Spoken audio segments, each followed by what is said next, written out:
and here we go.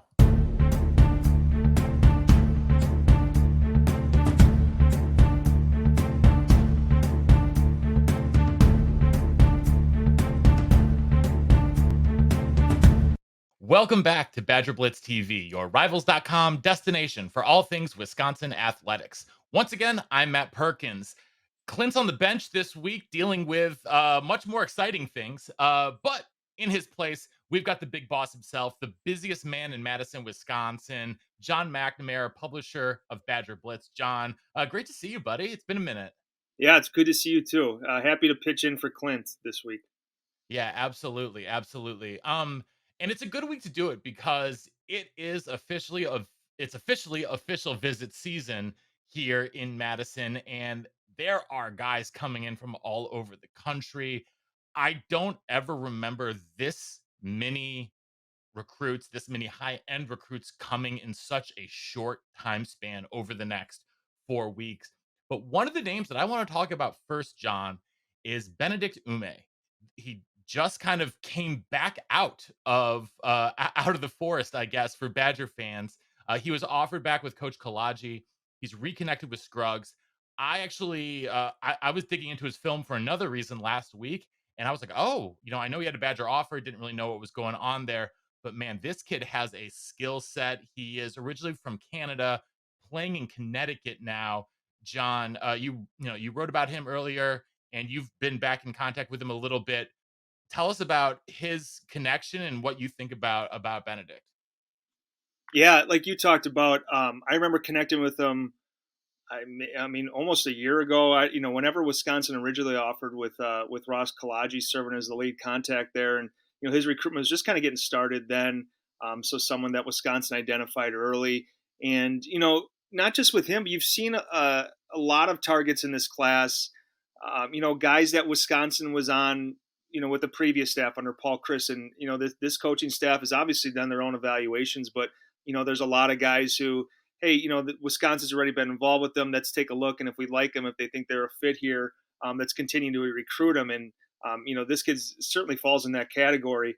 I was surprised, I'll be honest with you, when it came out that Wisconsin was going to get an official visit from him. Not something that I had written off, but his name hadn't been connected with Wisconsin for a good chunk of the winter and spring, I would say. So, big kid, 6'5", 260. 265. Like you talked about, Matt, before we got on here, I think his best football is certainly ahead of him.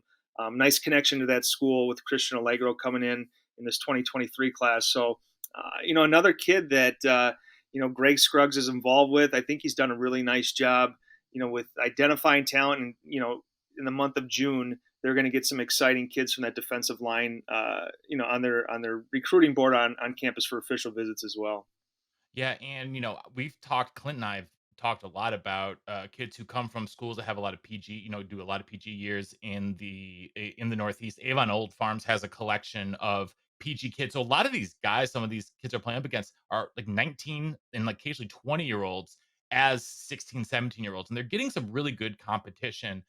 Traditionally, especially in recent years, a lot of those Northeast kids have ended up at Penn State. Penn State has ended up really dominating the Northeast of late, but we've seen guys from there before. My podcast partner Matt Bernstein from New York, but you think of a Matt Shaughnessy out of Connecticut, you think of an Antosh Hawthorne out of Connecticut. I mean, not even talking about New Jersey, talk about really New England. And Mm-hmm. the Badgers have traditionally found some guys out of that area. I'm excited also about Liam Andrews. He's a guy that's definitely blown up. Talking about defensive linemen as well. He's listed as an offensive lineman everywhere, but it looks like the Badgers want him on the D line. Do you have any insights into him and just sort of his preference on what position to play at the next level? Yeah, and like you mentioned, Matt, he's listed as an offensive lineman and it projects kind of as an interior guy for a lot of those schools that are involved with him.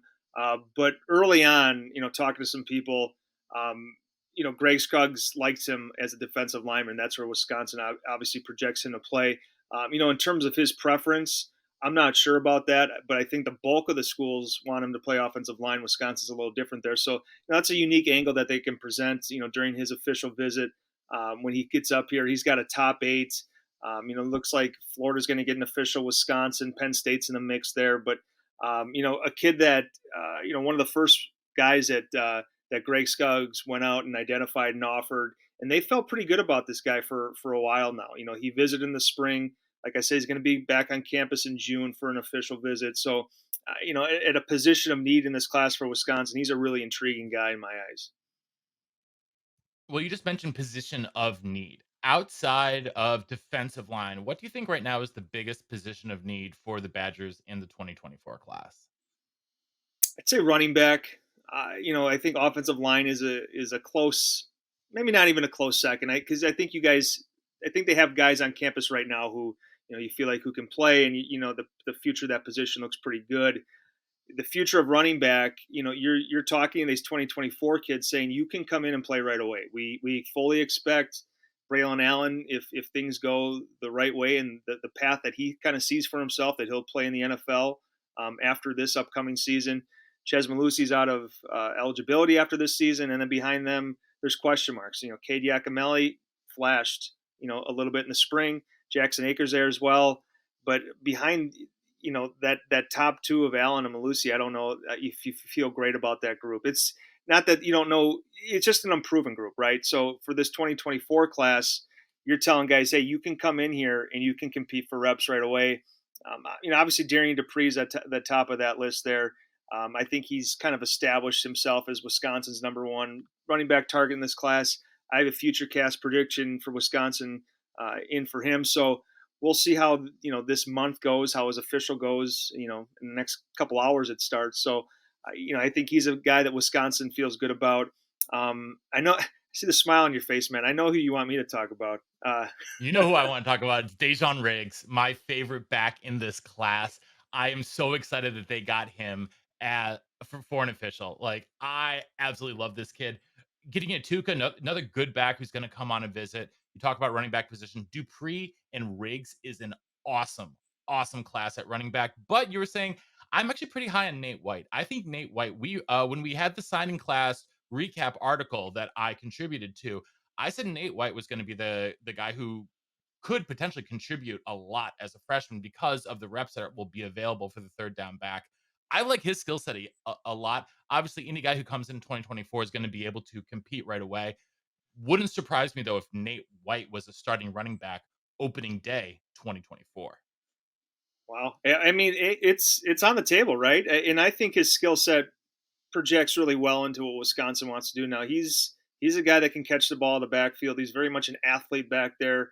If you watch the high school tape, he plays a lot of quarterback as a junior. He played primarily running back as a senior, but he's a guy that can do a little bit of everything. Certainly, he's got some wiggle to him. He's a guy that I think it's kind of overused, but hey, get that guy out in space and let him make plays. But he's a guy that you get out in space and let him make plays. So, could he play right away as a true freshman? Maybe. I think he's light. I don't know what he's listed at right now, Yeah, but I like bet he's in. 170, 175, Yeah, something like that. Yeah, he's pretty light, but that's why I say 2024. Maybe he yeah. gets, a year of, strength and conditioning under him. But even so, I could see him being a contributor this fall. One position that you mentioned also offensive line. There's a lot of interesting offensive linemen now that a lot of dominoes have already begun to fall, right? Because of, from commitments from guys like Garrett Sexton, Donovan Harbor, even if like of the in-state guys plus some of the out-of-state guys that they were going pretty hard on. Nathan Roy didn't have Wisconsin in his top three. I know people were a little bit concerned that why wouldn't he have Wisconsin top three, even Michigan State and Minnesota, but all signs are pointing to him ending up at UCLA anyway. So that doesn't terribly surprise me as well. This weekend, Kevin Haywood, Ryan Corey, are both going to be on campus as potential offensive linemen. I'm pretty high on Haywood as a prospect, but what are your thoughts on these two guys? And do you think we could see a commitment from either one of them by the end of this weekend? Corey, to me, of the two, seems more realistic. I feel pretty good about where Wisconsin sits with him right now. I know he's got two other officials, Pittsburgh and Vanderbilt, I think, off the top of my head. He's a kid they got on campus, they offered, and he really liked Wisconsin. And this could be someone. I think a lot of the attention might be on Dupree this weekend, and rightfully so. But a kid like Ryan Corey could maybe pick up his spot in this class right away if he felt like he needed to this weekend. Again, that's not guaranteed, but he's someone I certainly am keeping an eye on. Probably projects to guard, which I obviously I do think is a need in this class. For an interior lineman. Um, and then Haywood, he's got 5 official visits set. It's good that Wisconsin's getting his first official. I think you always want to be first or you want to be last. And Wisconsin's going to be first here for him. There's a lot of Penn State buzz that continues to surround him, but he's not taking an official to Penn State, and Penn State has 5 offensive linemen committed already. Would he go in and be the sixth there?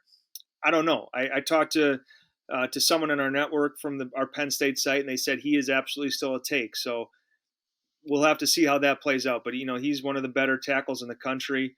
Wisconsin would certainly love to pair him with Derek Jensen. You feel really good about your tackle class then. But I don't know. If he takes all 5, I think it might be difficult for Wisconsin. But you never know. You never know how things shake out in June. Anything can happen. But he was there in the spring, returning in June. And obviously, that's a really good sign for the Badgers.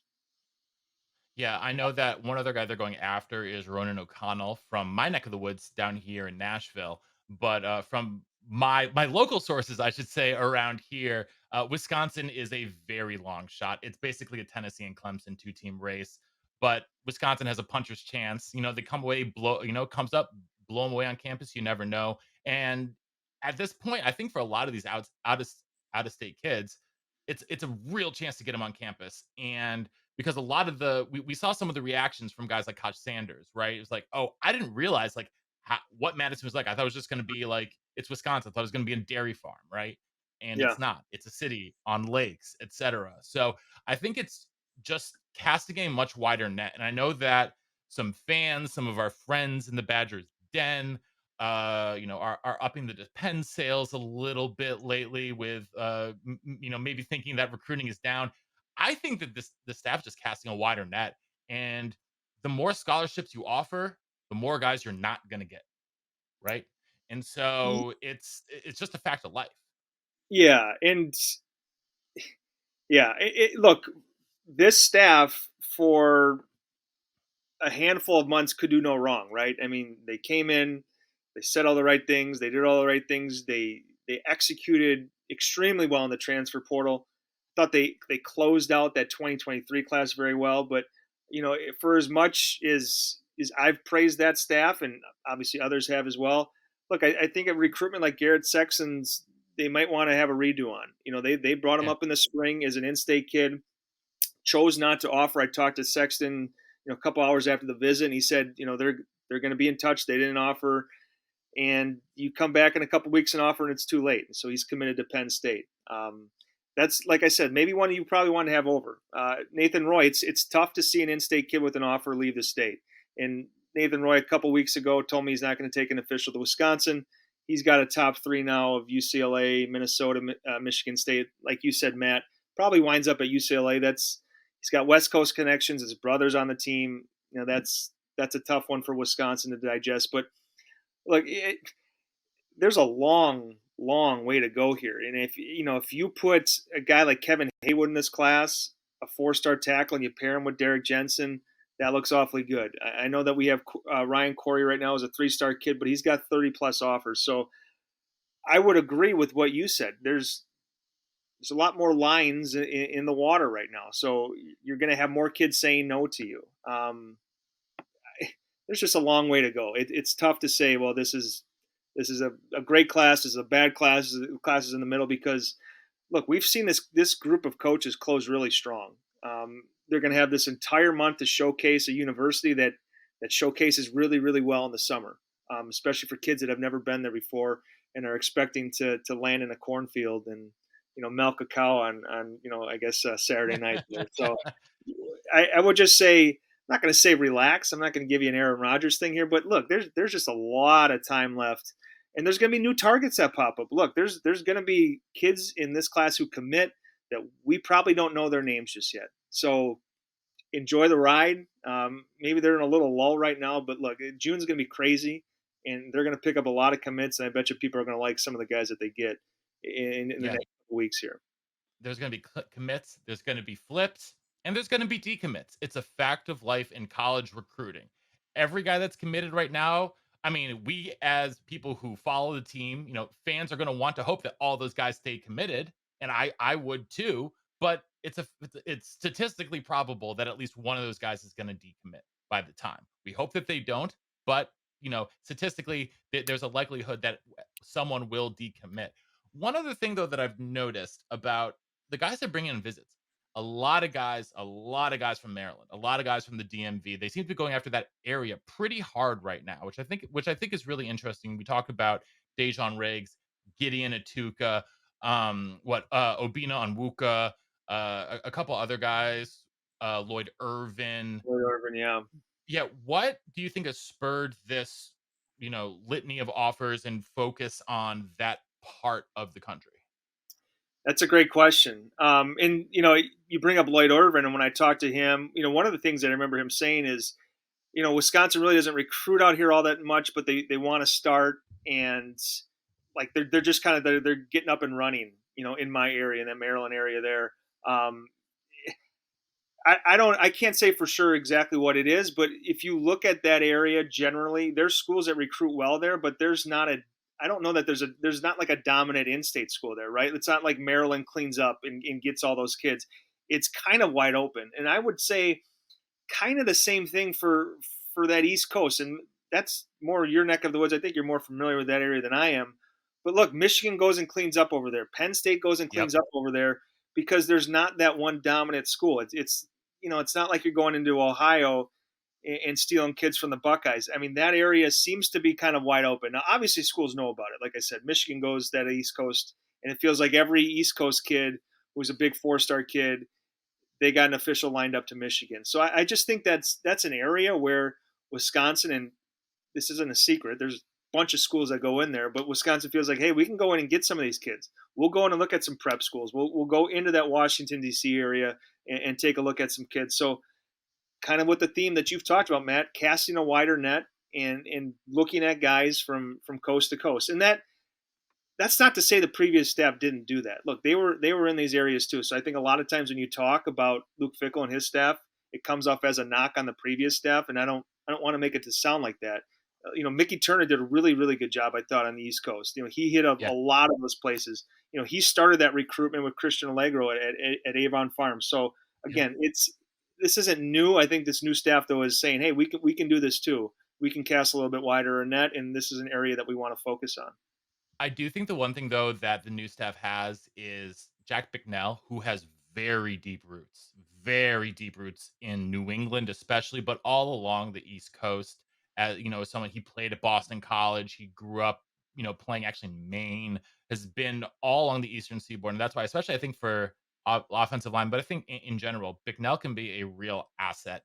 And that brings us right back to Scruggs, which will be a good place to tie it up because Greg Scruggs, I wrote this on the board earlier today.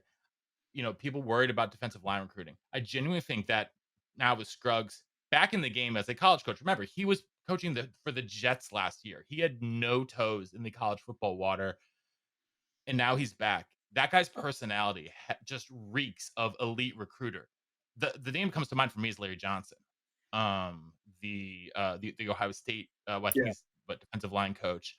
He just like the passion that got you get kids in front of Greg Scruggs, there's going to be a difference made. You saw it almost immediately when they got Jamil Howard. That was Yeah, like, oh wow, like, because look, that was a kid who committed, decommitted, and looked at a lot of other schools. And for Wisconsin, like very rarely do you see a kid decommit and jump back in the mix. It's every kid says I'm decommitting, but I'm still keeping school X at the top of my list. Or I mean, that almost never happens. I mean, there's a reason why you decommit, or whatever it might be. But for Wisconsin to, like I said, to have Howard jump out and then jump back in with Miami, LSU, obviously Illinois made a big push at him as an in-state kid. So right away, I think that was like, oh, I mean, this guy can recruit. And I don't know what he said on Twitter right after they got him. I'm not playing games or something like that, and he sure isn't. We talked about some guys that they're in on. Um, Liam Andrews, Dominic Nichols, I think is one of the more intriguing guys on Wisconsin's board. Hank Weber's coming from your neck of the woods up for an official visit. Joe Barna, a kid that doesn't have the same maybe star power, name power as some of those other guys that we mentioned, but he's coming in for an official visit there. So I'm very curious to see how that defensive line class looks. Um, they might not get that big plugger zero tech in this class, but there's a lot of guys who, when I talk to them, I should say, that they feel like are versatile guys who can play. They can kick out to end. They can play a little bit on the inside. And I think all the guys that we mentioned here are guys that kind of fit that mold. So it's be certainly something to kind of track in this class of versatility and guys that Scruggs thinks that he can plug in a few different positions. Because look, Wisconsin's going to use a lot of different fronts. If we've learned anything from the spring, they're going to toss a lot of different looks out there, and you got to have guys that can play multiple looks because of that. Yeah, and I think if the Badgers just say end up with, I don't know, Weber, Ume, and Andrews, that's going to be a pretty darn good haul on the defensive line. Oh, absolutely. Yeah. I mean, if you come away with those three, you're feeling great. I mean, then you're starting to think, yeah. I mean, you feel very good if that's the class of defensive lineman you come away with. Yeah, absolutely. Well, John, we appreciate you taking the time here today at McNamara Rivals. You guys are, if you're watching this, you know who John is. You're on the site. And if you're not on the site, you need to join BadgerBlitz.com, part of the Rivals Network. Hit us up in the den. We're answering your questions. We are giving you the best news that there is on Wisconsin college football. We appreciate everyone listening and tuning in. And like I said, until next time, we'll see you guys in the den.